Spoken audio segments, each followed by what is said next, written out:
My name is Heath McConnell.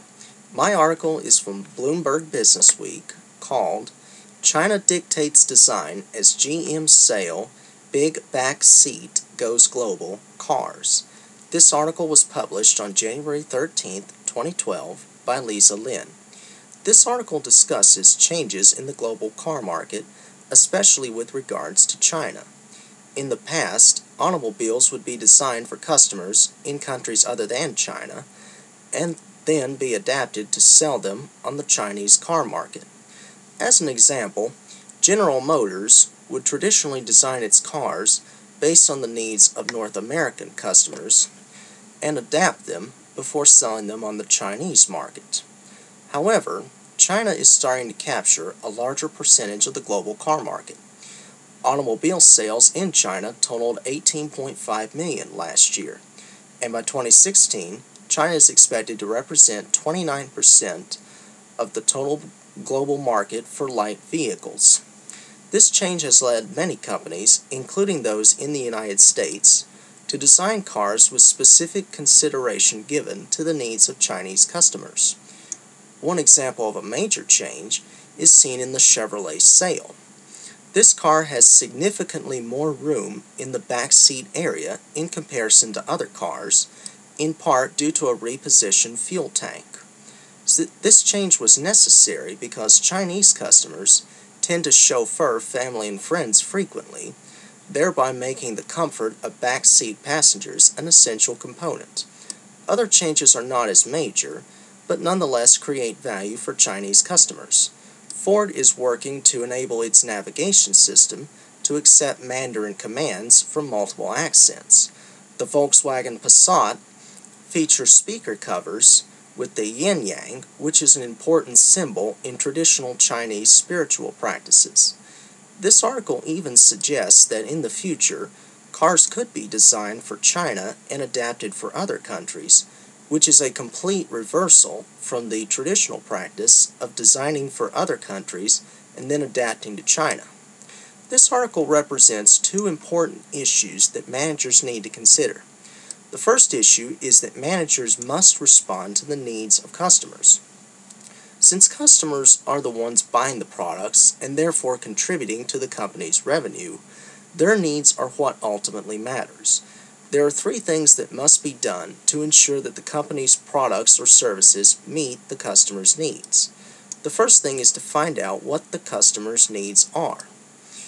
In the article's example, Chinese customers need extra legroom in the back seats of their car, prefer having a navigation system that recognizes the Mandarin language, which is their language, and appreciate little things like having symbols of their culture put in their car. While the method is not specified in the article, I would venture to guess that these car companies conducted some kind of research to discover this information.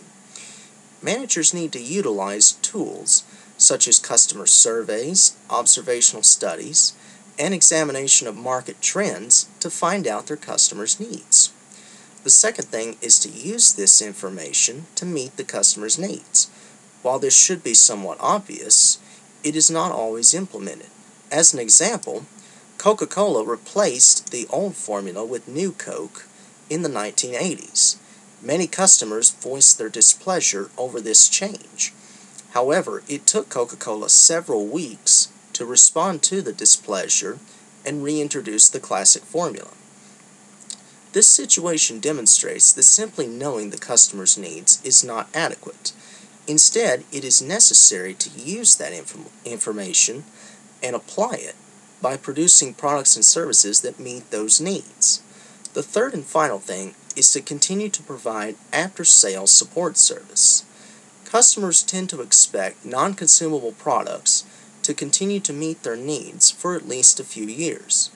This is why many products have warranty and support service. These services provide value and satisfaction to the customer and increase the likelihood that customers will continue to do business with the company. These three actions will enable the company to effectively respond to and meet the needs of its customers. The second issue is that managers must be aware of differences between the desires of domestic customers and international customers. Because many of these differences are based on culture, managers need to be aware of the various cultures of its customers when producing the company's products or services. The article discusses how, in the Chinese culture, people tend to chauffeur their family and friends. This cultural difference made extra legroom in the back seat area a critical requirement. The same principle explains why car companies are putting things into their Chinese cars, such as Chinese spiritual symbols and navigation systems that recognize the Mandarin language. Ensuring that products conform to cultural standards and expectations is critical to gaining market share. Managers need to consider culture in advertising as well. I'll use an example I learned in a class about a year ago. Using this gesture means okay in the United States. In some South American countries, it is used as an insult.